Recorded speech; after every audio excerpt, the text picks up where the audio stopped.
in a teaching sense, it's okay to talk about fasting. Okay? Jesus said that when you fast, do it in secret, and your Father in heaven will reward you openly. That's a promise.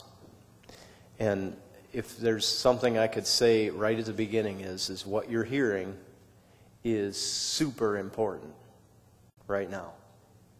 Okay? You can say, oh, everything that's ever been said is important concerning the Scriptures and Jesus. Absolutely true.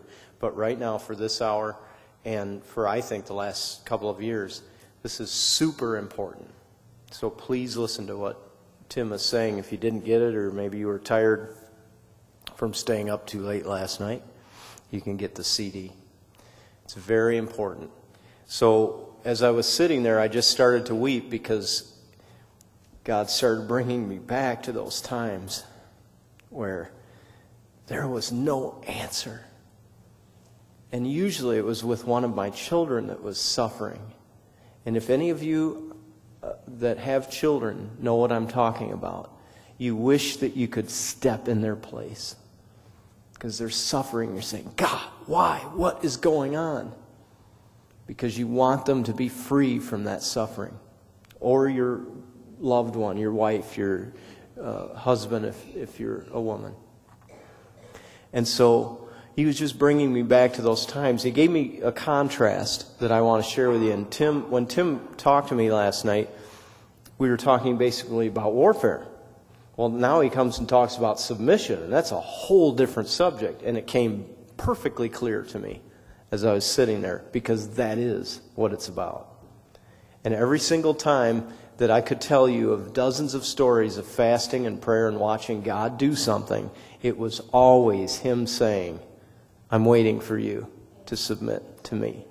I can't even name a time that wasn't that way. And then when I practiced fasting and prayer, so that's what I want to contrast with you.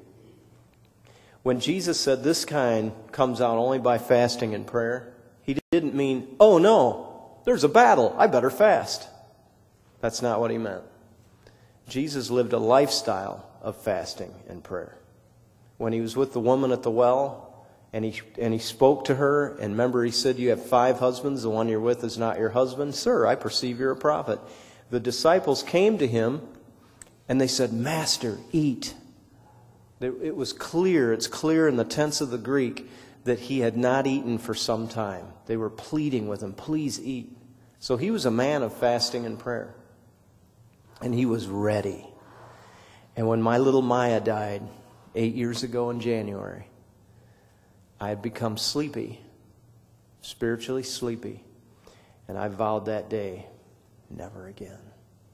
And I know a lot of things about that situation that I shared, and had some people, question what I was saying. But I can tell you, I know exactly why that little one did not make it into this world.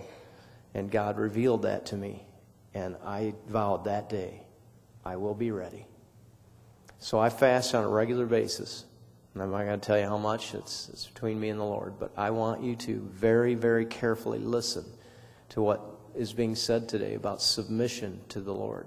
Here's what James says, submit to God, resist the devil, and he will flee. He is afraid of you when you submit to God. You are a bad warrior with armor and huge when you submit to God. When you become small and you say, my God is big, and you submit to him, he is afraid of you. My little boy, he's this big now. When he was a little boy, he would wake up in the middle of the night screaming in fear. And just screaming out in fear. And I would get up and go in there and I would, what's the matter? What's the matter? And it went on for weeks. And it was getting really tiring. And I was very selfish and becoming angry because I was getting up in the middle of the night and I had to work all day. And it was about me. And I really wasn't getting it. And so I knew about prayer and fasting as a fairly new believer. So I commenced to that 3 days. No food. I don't eat food. I drink water. That's all I have. I don't do fruit juices, none of that stuff. You do what you can do. Okay? You start with a meal. If it's just a meal, just start somewhere, okay? But that's what I do. I do just water and lots of it. And so I went to that for 3 days. At the end of 3 days, I was on my knees in the living room pleading with God. By that time, I'd come to the place where I said, God, my little guy, he's suffering. That's where he wanted me to be. He's suffering. And the Lord spoke to me.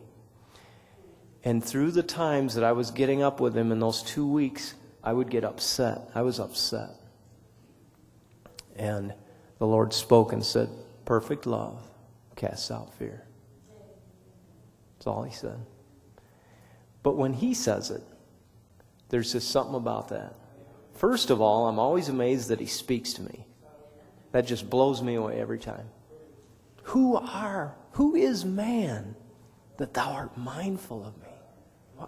Why would you even care? But he does.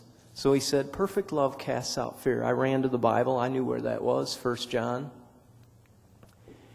And all of a sudden, I see what's going on. He's teaching me that I need to put aside the selfish anger of getting sleep and minister to my son. So, next night comes, fire engines were what the deal was. He would hear a fire engine, wake up screaming in fear.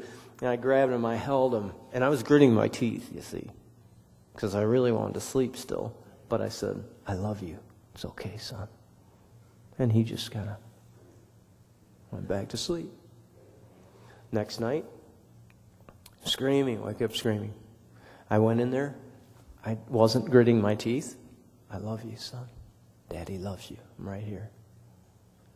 He went right back to sleep. And then I said, loose him, Satan. Let him go. I rebuke fear in Jesus' name. Went back to bed. And I think it was 3 days later, he didn't wake up. Slept through the night. Now the contrast to that, after little Maya's situation, and I said, I'm going to be ready. This kind comes out by prayer and fasting. That means it's a lifestyle of prayer and fasting. Okay? And I took up that lifestyle. I said, I'm all done having the devil walk into my house and whoop on me and my family. I'm going to be ready. So I commenced to that kind of prayer and fasting on a regular basis for the last 8 years. And God has opened some really amazing doors. And again, I started to weep thinking about them. How God comes and delivers his people. It just blows me away every time.